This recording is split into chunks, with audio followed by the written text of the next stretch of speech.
Imaginez un monde où tout s'est figé. Absolument tout. Un monde où pas un atome ne bouge, pas même d'une distance infinitésimale. Ce n'est ni une métaphore poétique ni une scène tirée d'un film de science-fiction. Il s'agit de la limite que la physique tente d'atteindre, une température théorique appelée le zéro absolu. Le zéro absolu représente le point le plus bas de l'échelle des températures, et à ce stade, les mouvements thermiques de la matière devraient totalement s'arrêter. C'est ici qu'une question des plus fascinantes surgit. Si la matière cesse de bouger, cela signifie-t-il que le temps s'arrête lui aussi ? Comme si même le temps tombait dans un profond sommeil. Même si vous êtes déjà figé d'impatience en attendant la suite, rassemblez vos forces et abonnez-vous à la chaîne. Aidez-nous à propager cette vidéo et à faire légèrement grimper la température des processeurs de YouTube. Bonjour à toutes et à tous. Nous avons tendance à penser que le temps s'écoule en permanence, comme une toile de fond sur laquelle la vie se déroule. Mais si l'on supprimait absolument tous les mouvements, le flot du temps disparaîtrait-il lui aussi ? Si tout le reste s'immobilise, que devient le temps ? Vous êtes sur Perduchan. Explorons cette idée ensemble.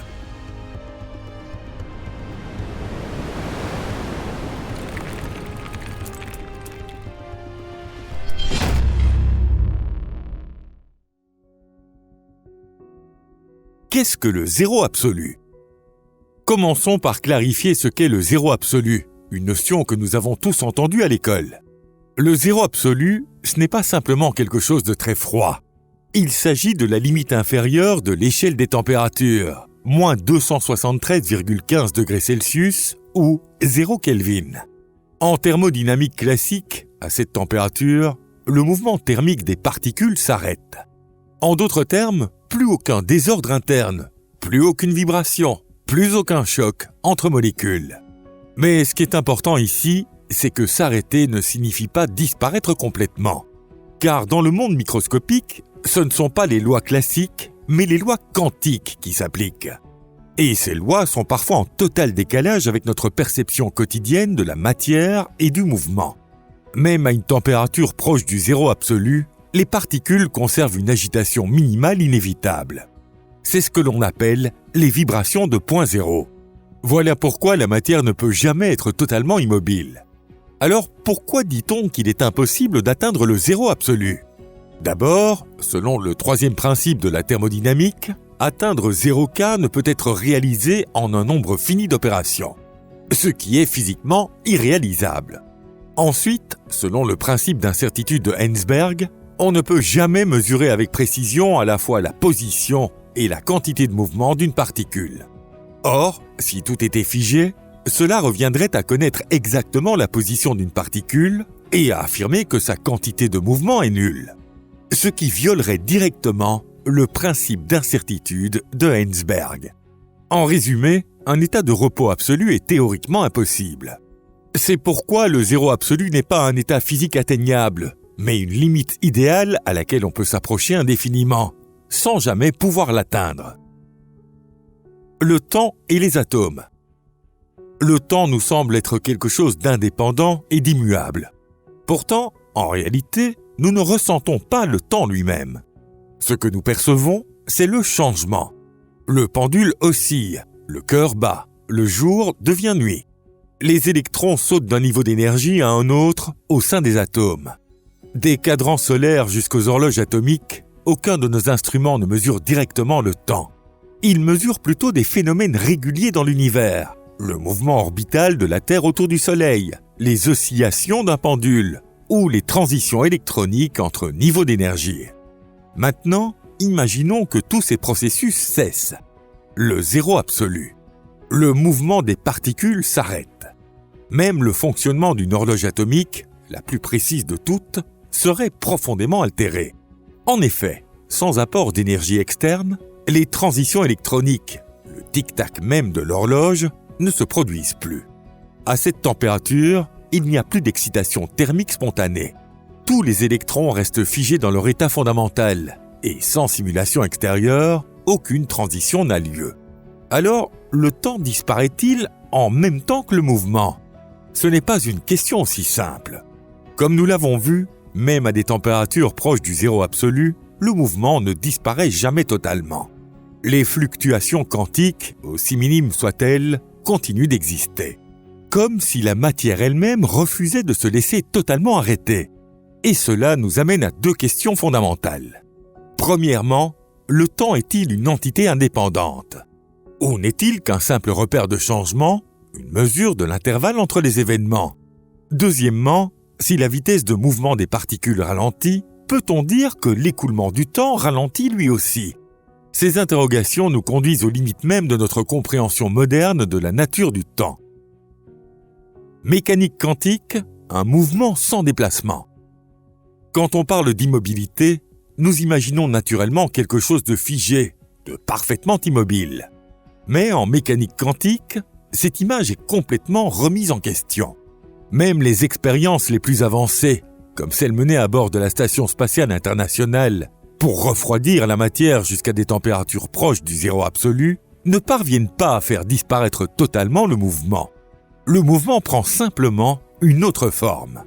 Il ne s'agit plus d'un déplacement dans l'espace, mais d'une fluctuation probabiliste. Autrement dit, dans un environnement extrêmement froid, proche du zéro absolu, les particules bougent à peine, mais leur fonction d'onde, elle, continue à frémir légèrement, comme si elles respiraient, sans jamais devenir parfaitement nulles. Ce phénomène est illustré par des exemples comme celui de l'hélium superfluide. Lorsqu'il approche du zéro absolu, l'hélium perd toute viscosité et peut s'écouler indéfiniment, sans friction ni perte d'énergie. Car à ce stade, le mouvement des atomes d'hélium n'est plus dicté par la chaleur, mais par les fluctuations quantiques. Le phénomène de l'effet Casimir en est un autre exemple. Il s'agit d'une attraction spontanée entre deux plaques métalliques dans le vide, un effet interprété comme une conséquence des fluctuations du vide quantique. Ainsi apparaissent les fluctuations du vide, ces infimes tremblements de ce que nous appelons le néant. Même si tout semble immobile, à l'intérieur, des choses naissent, disparaissent et frémissent sans cesse. Ce qui paraît immobile est en réalité en perpétuel mouvement. C'est là tout le paradoxe. Et cela nous ramène aux deux grandes questions posées plus tôt. Si un système est encore capable de changement, même à l'échelle probabiliste, peut-on alors dire que le temps y existe? Et si la fréquence de ces changements diminue, le passage du temps lui-même ralentit-il en conséquence? Peut-être peut-on en conclure que le temps n'est pas lié au mouvement des objets dans l'espace, comme nous en avons l'habitude, mais plutôt à la possibilité même du changement. Car tant qu'un changement reste possible, même à l'état de repos, le temps continue de s'écouler. Le temps près du zéro absolu. Nous savons que lorsque l'on s'approche de la vitesse de la lumière, le temps semble ralentir. C'est un fait démontré, prédit par Einstein dans le cadre des effets relativistes. Pour un observateur extérieur, le temps s'écoule plus lentement dans un système se déplaçant à très grande vitesse. Mais pour l'observateur qui se trouve à l'intérieur de ce système en mouvement, le temps s'écoule normalement. Il ne ressent aucun ralentissement du temps. Cela montre que l'écoulement du temps n'est pas absolu, mais relatif, et dépend du point de vue depuis lequel on l'observe. La vitesse de la lumière est une limite que rien ne peut atteindre, mais plus on s'en approche, plus le temps se dilate fortement. Alors, et si le zéro absolu était l'équivalent thermique de cette limite? Après tout, que ce soit 0K ou la vitesse de la lumière, les lois fondamentales stipulent qu'ils sont tous deux inaccessibles. Et dans les deux cas, plus on s'en approche, plus on observe un phénomène similaire, un ralentissement des processus. Dans un environnement ultra froid, les processus atomiques deviennent de plus en plus lents. Des mesures réalisées à l'aide d'horloges optiques atomiques montrent qu'à des températures extrêmes, le taux de transition électronique induite par la chaleur diminue. Les battements du temps deviennent de plus en plus espacés. Même si le temps, en tant que catégorie physique, ne disparaît pas, tous les événements ralentissent, comme si le monde était étiré à l'intérieur d'un gel figé. Autrement dit, les limites de la température et celles de la relativité ont ceci en commun. À mesure qu'on s'en approche, la matière perd sa capacité à changer rapidement, et avec elle disparaît aussi notre perception habituelle du temps.